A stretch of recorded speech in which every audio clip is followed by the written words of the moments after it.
ఆ నాయ ఆ చెప్పండి. జాగ్రత్త అవస్థలోని విశ్వడు అధిదేవతగా ఉండి సర్వ ప్రపంచాన్ని సృష్టించుకొని బ్రహ్మస్వరూపంగా పరిపాలిస్తూ ఉన్నాడు. విశ్వడు అభిమాని ఉన్నాడని చెప్పాను కదా. అవునమ్మా. ఇక్కడ స్వప్నావస్థకి తైజస్సుడు అభిమాని. స్వప్నం ఎవరమ్మా? తైజస్సుడు తైజస్సుడు తైజస్సుడా తేజస్సుడా? తైజస్సుడా? తైజస్సుడు అంటే తేజస్సు కలిగినటువంటి స్వరూపం మాత్రమే ఉంటది అక్కడ. ఆహాహా, ఆహా. తైజసుడు స్వప్నావస్థలోని ఉకార మాత్రక తైజసుడు విష్ణుమూర్తి స్వప్నావస్థ. తను ఉండేది కంఠస్థానం. ఆ, ఇలాగా తన వ్యవహారం చేసుకుపోతూ ఉంటాడు. ఎవరు? విష్ణుమూర్తి. ఆహా. అక్కడ అభిమాని ఏంటంటే తైజసుడు. స్వప్నావస్థ కదా మీది? స్వప్నావస్థలోని తైజసుడు. ఆ, అలాగే ఇక సుషుప్త అవస్థ అని చెప్పాను కదా, ఆ, తమో గుణంతో ఉంటాడు. ఆ, ఈశ్వర స్వరూపము. ఆ. సుషుప్త అవస్థ మకార మాతృక. ఆయన సుషుప్తి అవస్థలోని ఈశ్వరుడు లైకారుడు అని చెప్పుకున్నాం కదా నాయన. అవునమ్మా. ఆయనకి అక్కడ అభిమాని ఆ పేరు ఏంటంటే ప్రాజ్ఞుడు. రాగ్నుడు. ప్రాజ్ఞుడు అంటే దట్టమైన అజ్ఞాన స్థితిలో ఉంటాడు. ఎందుకని? నేను బాగా నిద్రపోయాను అని అనుకుంటూ ఉంటాడు కదా. ఆ, ఇదంతా దీంట్లో ఉన్నటువంటి విధానం ఏమీ తెలియక నేను అలా జరిగింది ఇలా జరిగింది అనుకుంటూ ఉంటాడు. ఆ, తన స్వరూప స్థితి తాను తెలియలేక చెప్పుకుంటూ ఉంటాడు అనమాట. ఆ. యథార్థం ఏమంటే తన స్వరూపం అంటే లయకారుడు ఈయనే కదా. మనకే పొద్దున్న శివుడు. ఉదయం ఆయన రాత్రి తీసుకెళ్లి ప్రపంచాన్ని అందులో లయం చేస్తూ ఉంటే ఈశ్వర స్వరూపంగా ఉదయం మళ్ళీ మెలకు వచ్చినప్పటికీ అదే జ్ఞాత బ్రహ్మ అవతారం ఎత్తుతుంది అనమాట. అలాగా ఒక జ్ఞాతే బ్రహ్మ, సృష్టికర్త బ్రహ్మగా. ఫస్ట్ వచ్చేసి మనకి బ్రహ్మగా వస్తాడు, తర్వాత విష్ణుగా వస్తాడేమో, తర్వాత శివుడిగా వస్తాడు. జ్ఞాత. జ్ఞాత జ్ఞాత నుంచి ఫస్ట్ విశ్వడు అన్నది ప్రపంచం స్థూల జాగ్రత్త అవస్థ. జాగ్రత్త అవస్థ. జాగ్రత్త తర్వాత స్వప్నావస్థ విష్ణుమూర్తి. తేజస్సుడు తేజస్సుడు విష్ణుమూర్తి. తైజసుడు సుషుప్తావస్థ ప్రాజ్ఞుడు అజ్ఞాన స్థితి. ఇది శివుడి కింద లెక్కమ్మా ఇది. అంటే పరమేశ్వరుడు అనమాట, ఈశ్వరుడు, ఆహాహా. ఈశ్వర స్వరూపం. ఇలాగా ముగ్గురు మూడు అవతారాలు. స్వప్నావస్థ సుషుప్తావస్థ ఫస్ట్ ఏంటమ్మది? జాగ్రత్త జాగ్రత్త అవస్థ. స్వప్నము సుషుప్తి. అంటే జాగ్రత్త అవస్థలోని సృష్టికర్త బ్రహ్మదేవునిగా అవతారం ఎత్తి త్రికూట స్థానమునందు నిలబడి రజోగుణముతోటి అకార మాతృకతోటి ఎరుపు వర్ణంతో సృష్టి చేస్తూ విశ్వడు అభిమాని అయి ఈ సర్వ ప్రపంచాన్ని పాలిస్తున్నాడు. ఇక రెండో అవస్థ స్వప్నావస్థ ఉకార మాతృక విష్ణుమూర్తి కంఠస్థానము సత్వగుణాంశముతోటి స్వప్నాన్ని అనుభవిస్తూ ఉన్నాడు. రాత్రిపూట జరిగినటువంటి విషయాలన్నీ కూడా స్వప్నంలో తెలుసుకొని అనుభవిస్తూ ఉన్నాడు. ఇకపోతే మూడో అవస్థ సుషుప్త అవస్థ. అక్కడ సుషుప్తి అవస్థ ప్రాజ్ఞుడు అభిమాని, మాతృక మకార మాతృక హృదయ స్థానము ఉండి అక్కడ లయకారుడుగా పనిచేస్తున్నాడు. అర్థమైంది నాయన? అలాగా ఈ ఒక్క జ్ఞానమే ఇన్నిటిగా పరిణామం చెందుతుంటే మార్పు. ఒక దాని నుంచి పొద్దున్న పట్టపగలకు వచ్చి సాయంత్రం అయ్యేసరికి స్వప్నంగా మారిపోతుంది. తర్వాత గాఢ నిద్ర వచ్చినప్పుడు సుషుప్తిగా మారిపోతుంది. ఇక తుర్య అవస్థ అంటే ఒక్క ఆత్మయే ఉంది అక్కడ. నాలుగో అవస్థ తుర్య అవస్థ అంటే తుర్యము అంటే ఆత్మస్వరూపం అనమాట. ఇక దానికి అది తుర్య అవస్థ అన్న ఆత్మస్వరూపం అన్న రెండు తెలియదు మనకి. అంటే ఇక్కడ స్థూల సూక్ష్మ కారణ మహాకారణ. జాగ్రత్త, స్వప్న, సుషుప్తి, తుర్యము.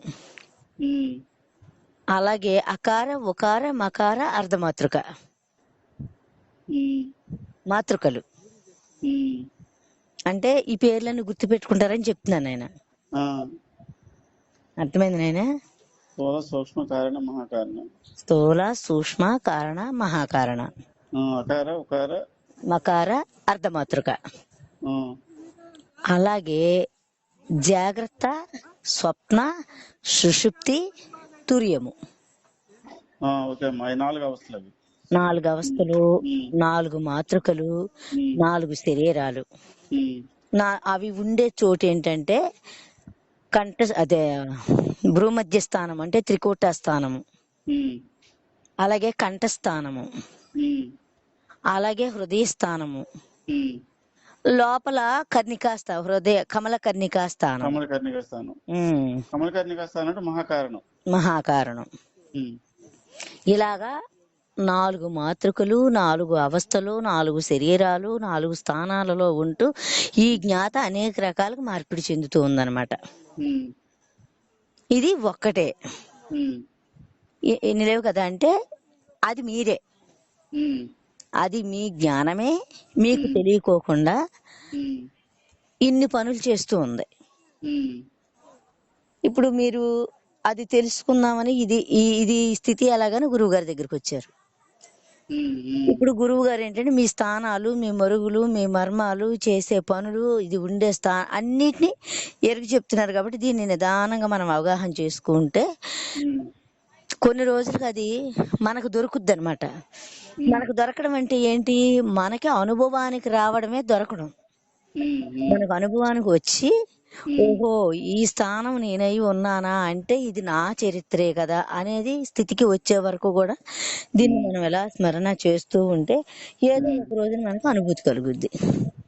అనుభూతి కలగడమే అర్థం అవడం. అర్థమైతే మనంత అదృష్టవంతులు ఇంకొకరు లేరు.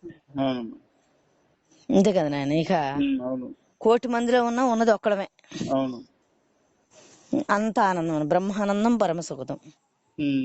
అలాగా ఈ జ్ఞాత ఎక్కడికి వచ్చింది? అడిదిరిగి భూస్థానానికి వచ్చేసిందని చెప్పుకున్నాం. ఇప్పుడు ప్రెజెంట్ ఆధారం దగ్గర ఉండి పని చేస్తూ ఉంది. ఇంకా ఇది ఇలా నేను ఆయన ఇది ఇక్కడికి పిండం యొక్క పడివాట్లు చెప్పుకున్నాం.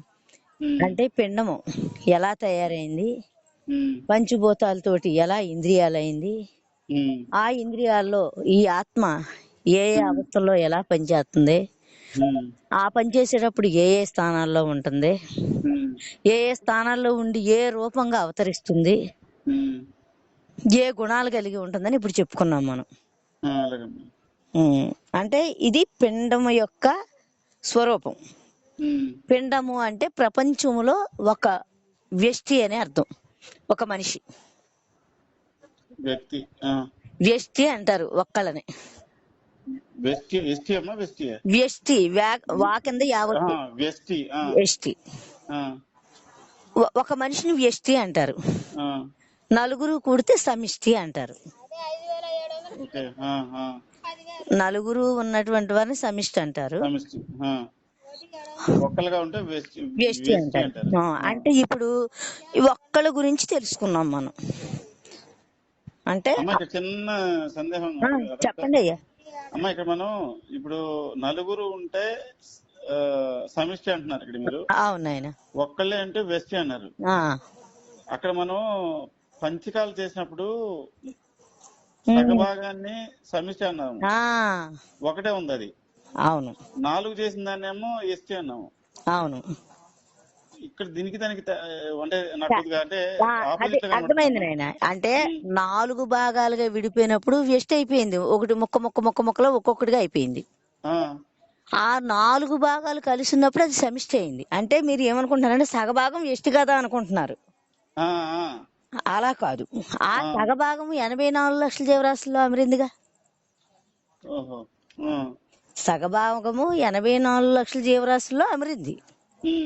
అది సమిష్టి అయింది. అప్పుడు అందులోని ఆ సమిష్టిలో ఒకళ్ళని తీసుకున్నాం. ఇప్పుడు మనం 84 లక్షల జీవరాశుల్లో ఉన్నటువంటి మానవుని తీసుకున్నాం.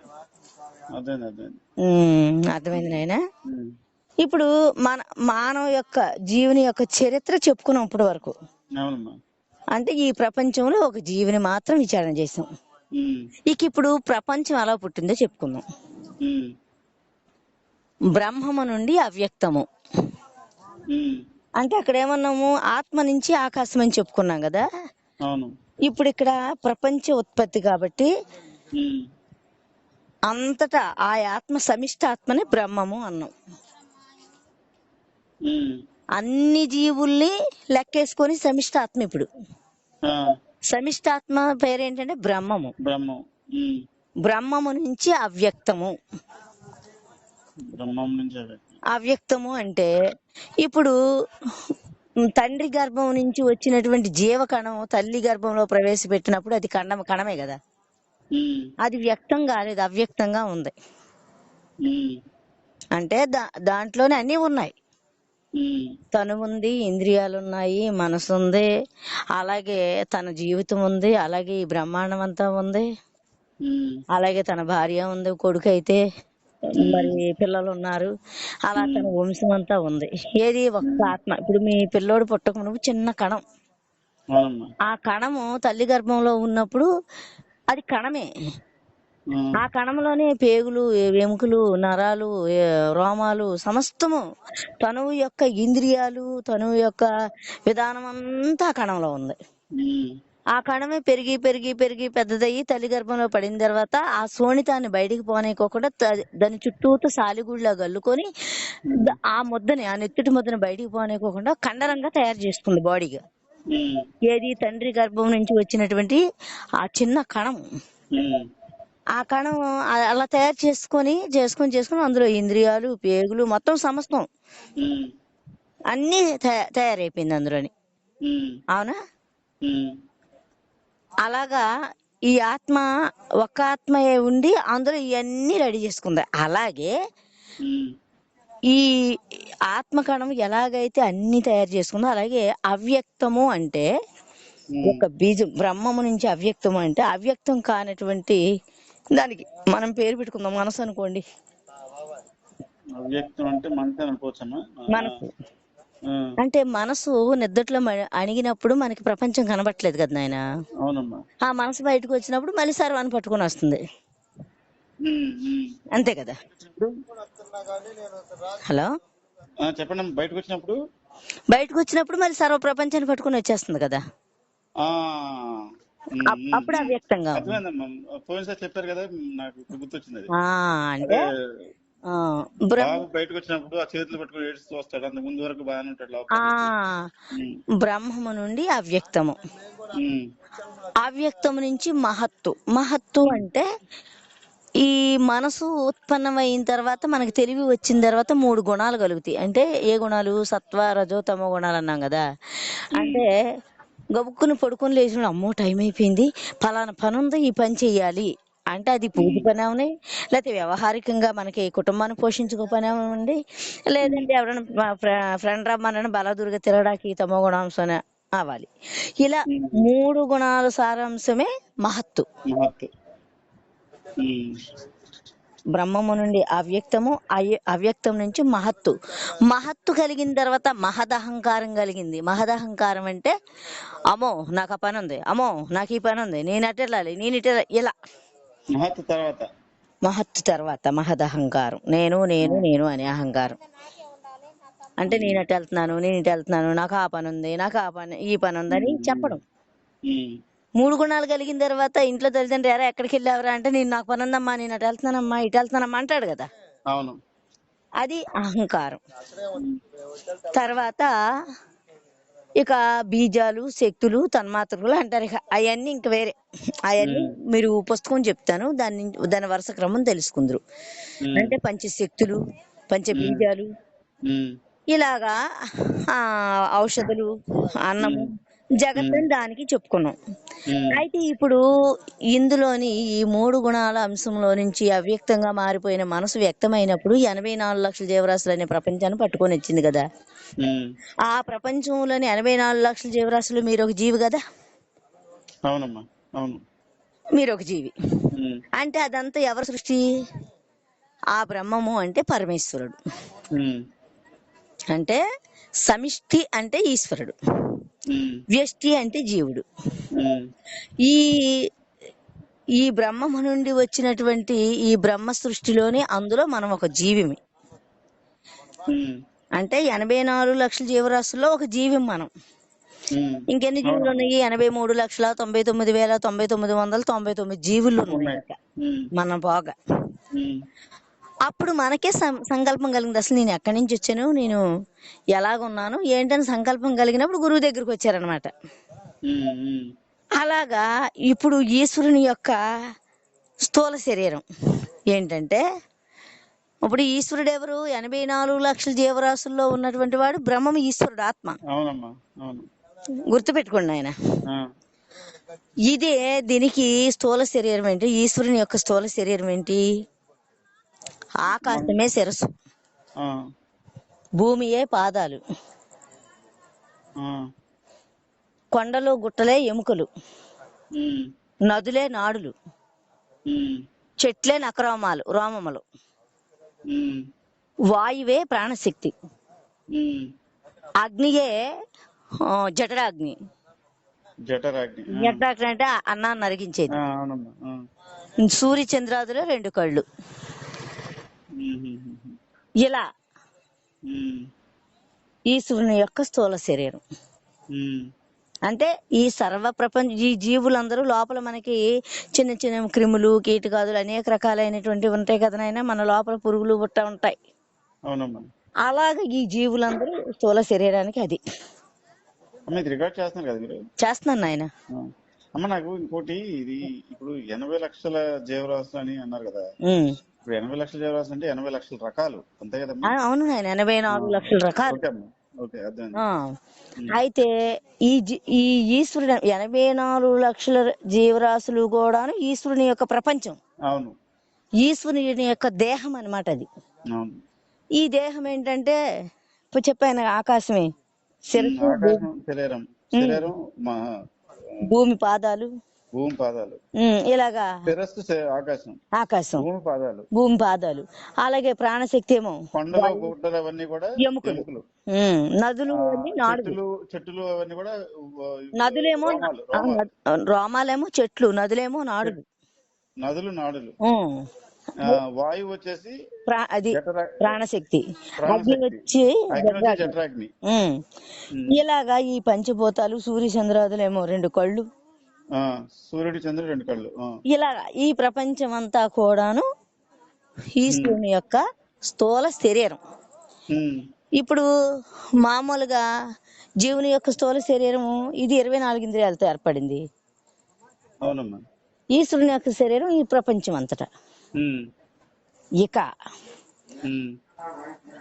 ఈశ్వరుని యొక్క సూక్ష్మ శరీరం ఏదైతే ఉన్నదో అది 84 లక్షల జీవరాశులకి అధిష్టానంగా ఉన్న జ్ఞాత ఏదైతే ఉన్నదో అది సూక్ష్మ శరీరం ఈశ్వరుడికి. జ్ఞాత అంటే సమిష్టి జ్ఞాత. ఆకాశంలో సగభాగం తీసే చూసారా, ఆ సగభాగమే సూక్ష్మ శరీరం. అర్థమైంది నాయన? అయితే ఇక్కడ స్థూల శరీరానికి ఆయనకి పేరేంటి తెలుసా? విరాట్ పురుషుడు.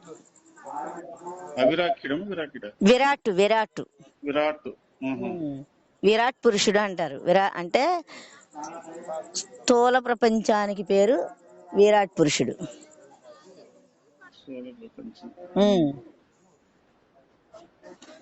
ఇక సూక్ష్మ శరీరం చెప్పాం కానీ అధిష్టాన చైతన్యమే సూక్ష్మ శరీరం అని. అది హిరణ్య గర్భుడు. హిరణ్య గర్భుడు అంటే హిరణ్యము అంటే బంగారం. ఆ బంగారం ఎలా ఉంటుంది? బంగారపు రంగు. అలాగా ఈ సూక్ష్మ శరీరం యొక్క ఆత్మ అలా మెరుస్తూ ఉంటది. అది హిరణ్య గర్భుడు. హిరణ్య గర్భము అంటే అంతర్లీనంగా ఉన్నటువంటిది. ఈ తేజస్సు తోటి ఈ జీవులన్నిటిని ప్రకాశింపజేసే తేజస్సు ఏదైతే ఉన్నదో అది హిరణ్మయ అంటే బంగారం. హిరణ్మయ కోశము అంటే బంగారం అనమాట. బంగారాన్ని హిరణ్మయము అంటాం. ఆ బంగారం ఎలా ప్రకాశిస్తూ ఉంటది? మంచి అవును రంగుతోటి, అవునండి. ఒరిజినల్ బంగారం. అలాగా ఈ ఆత్మ అలా ప్రకాశిస్తూ ఉంది, ఈశ్వరుని యొక్క సూక్ష్మ శరీరం. ఓకే. ఇక అక్కడ ఏమన్నాడంటే హిరణ్య గర్భుడు అతనికి పేరు, అభిమాని అన్నమాట. అలాగే కారణ శరీరం ఈశ్వరునికి. కారణ శరీరం అంటే అవ్యాకృతుడు, అంటే వ్యాపృతం కాకోకుండా, మనసు అవ్యక్తము అన్నాం కదా, అవునమ్మా. వ్యాపృతం కాకోకుండా అవ్యక్తంగా అంతర్లీనంగా గర్భీకృతంగా లోపల ఎక్కడైతే ఉన్నదో దాన్ని అవ్యాకృతము, అంటే వ్యాపృతం కాలేదు. దాన్ని సూక్ష్మ శరీరం, అదే కారణ శరీరం. కారణ శరీరం. ఇప్పుడు అర్థమవుతున్నాయి బాగా. అలాగే ఈశ్వరుని యొక్క మహాకారణ శరీరం ఏంటంటే పరమాత్మ స్వరూపము. పరమాత్మ మహాకారణం ఏంటంటే ఆయనకి అధిష్టానం పరమాత్మ. స్థూల శరీరానికి విరాట్, విరాట్ పురుషుడు, సూక్ష్మ శరీరానికి హిరణ్య గర్భుడు, కారణ శరీరానికి అవ్యాకృతుడు, మహాకారణ శరీరానికి పరమాత్మ. ఇక్కడ మనకి జీవుడికి ఏంటంటే మహాకారణానికి ప్రత్యేగాత్మ, ప్రత్యేకమైన ఆత్మ, ప్రత్యేగాత్మ. ఇక్కడేమో పరమాత్మ, ఇక్కడేమో ప్రత్యేగాత్మ. అర్థమైంది నాయన? ఈశ్వరుని యొక్క స్థూల సూక్ష్మ కారణ శరీరాలు అవి. ఇప్పుడు ఈశ్వరుడు ఏంటి? ఈ ప్రపంచం అంతా ఈశ్వరుడు. ఆ ప్రపంచంలో ఒక జీవి పిండము, మానవుడు. ఇది బ్రహ్మాండము. ఇప్పుడు బ్రహ్మము నుంచి అంటే బ్రహ్మాండము నుంచి అని అర్థం. బ్రహ్మము నుంచి అవ్యక్తము, అవ్యక్తం నుంచి మహత్తు, మహత్తు నుంచి మదహంకారం, మహదహంకారం నుంచి అఖిలం జగత్ అని చెప్తాం. పంచభూతాలు, పంచభూతాల నుంచి ఔషధాలు, ఔషధాల నుంచి అన్నం, అన్నం నుంచి జీవులు. అలాగా ఎలాగైతే ఉత్పన్నం చెందిందో ఈ పిండము నుంచి అలాగే ఉత్పన్నం చెందింది. అంటే ఇక్కడ మనం ఎవరి గురించి పిండాన్ని విచారణ చేసుకున్నాము? ఇందులో నుంచి ఈశ్వరుని యొక్క సృష్టిలో నుంచి ఒక జీవిని తీసుకున్నాం. ఇప్పుడు ఈశ్వరుడు ఏంటంటే సర్వజ్ఞత్వ లక్షణాలు కలిగి ఉంటాడు. ఇప్పుడు ఈ జీవుడు ఏమంటాడు? ఎంత పని చేసుకున్నప్పటికీ నా భార్య, నా పిల్లలు, నా కుటుంబం పోషించుకుంటాడు, నాది. ఈశ్వరుడు ఏమంటాడు? ఈ జగమంతా నేనే, సర్వము నా పిల్లలే అని ఈశ్వరుడు అంటాడు. ఈశ్వరుడికి ఉన్నటువంటి సర్వజ్ఞత్వ లక్షణాలు జీవుడికి లేవు. జీవుడికి కించజ్ఞ గుణాలు, అంటే నాది, నేననే ఫ్యామిలీ అనేది తనకి. ఈశ్వరుడు సమానత్వాన్ని చూస్తాడు. అయితే ఇప్పుడు ఈశ్వరు గుణాలు ఇవి కదా, సర్వజ్ఞత్వ గుణాలు కదా, సర్వ ఐశ్వర్యవంతుడు, సర్వజ్ఞత్వ లక్షణాలతో ఉన్నాడు. ఈ లక్షణాలతోటి జీవుని యొక్క లక్షణాలు కలుస్తాయా? కలవు. ఎందుకంటే వీడు నాది, నీది, అది అంటాడు, అదేమో సర్వము నేనే అంటాడు.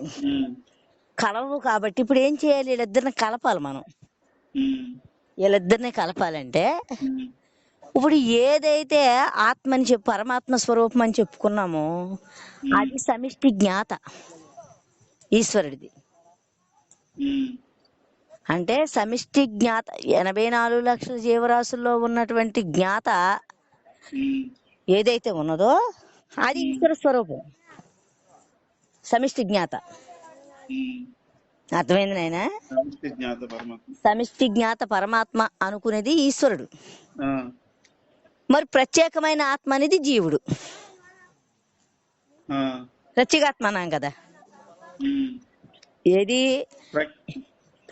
అదే విశ్వడు, తైజసుడు, ప్రాజ్ఞుడు, ప్రత్యేగాత్మ. విరాట్, హిరణ్య గర్భుడు, అవ్యాకృతుడు, పరమాత్మ. పరమాత్మ అంటే 84 లక్షల జీవరాశుల్లో ఉన్నటువంటి జ్ఞాత ముందలు చెప్పుకున్నాం, సగభాగం అమిరి ఉన్నదని. అది పరమాత్మ జీవుడికి. ఇప్పుడు మీకు నేనేమవుతానంటే పరమాత్మ, మీకు పరమగా ఉన్నాను కదా నేను. అవునమ్మా. మీకు పరమగా ఉన్న వస్తువు ప్రతిదీ మీకు పరమాత్మే. ఆ, మీరుగా ఉన్నది ప్రత్యేగాత్మ. ప్రత్యేగాత్మ. ఆ, ఇప్పుడు మీలో ఉన్నది ఏంటి? జ్ఞాతే కదా. జ్ఞాతే. 84 లక్షలు ఉన్నది జ్ఞాతే కదా. జ్ఞాతే. మరి ఇప్పుడు ఆ జ్ఞాత ఎక్కడి నుంచి వచ్చింది? మీ జ్ఞాత పరమాత్మ నుంచి. కదా. ఆ, ఇప్పుడు మీరేమయ్యారు? ఇప్పుడు జ్ఞాత అలాగేం లేదు కదమ్మా, ఎలాగ ఉంటుంది కదా. అలా కాదు, మీరేమయ్యారంటే ఇప్పుడు పరమాత్మ అయ్యారు. పరమాత్మ. ఆ, ప్రత్యేగాత్మని తీసుకెళ్లి పరమాత్మలో కలిపేయండి. మీరు కలపడానికి ఏమీ లేదు. ఇప్పుడు దాకా జీవుని అనుకున్నారు, ఉమ్, ఇప్పుడు ఈ ప్రపంచంలో ఒక జీవుని గమనించుకోండి. ఉమ్, ఆ సమిష్టి జ్ఞాతలోదే నా జ్ఞాత. ఉమ్, అవునా కాదా? అవునమ్మా. మరి సమిష్టి జ్ఞాతలోదే మీ జ్ఞాత అయినప్పుడు మీరు కూడా ఈశ్వరులో ఒక అంశే. బాగా. ఆ, మరి ఇప్పుడు మీది ఆ పరమాత్మ స్వరూపమేగా. ఉమ్. అంటే సమిష్టి జ్ఞాతలోదేగా మీది